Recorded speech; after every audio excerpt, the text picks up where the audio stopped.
In this lecture, we'll introduce with negative space.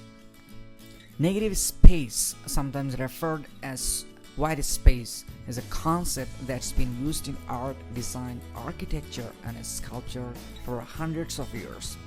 It's equally useful in photography and can be used to turn an average photo into an outstanding one.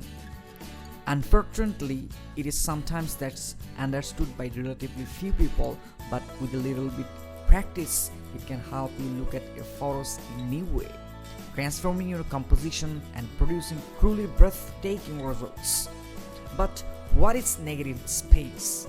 Negative space is the area which surrounds the main subject in your photo. Negative space defines and emphasizes the main subject of your photo, drawing your eye to it. It provides breathing room, giving your eyes somewhere to rest and prevent your image from appearing too cluttered with stuff.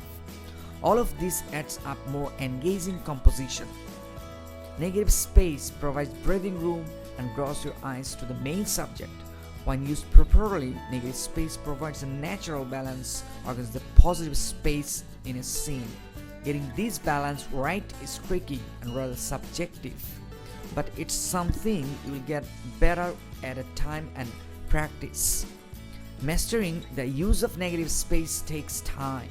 We are so used to focusing on the main subject in a scene that it can seem strange to be treat it almost at the afterthought. However, doing so will make you consider each element in your scene more carefully, leading to much stronger compositions.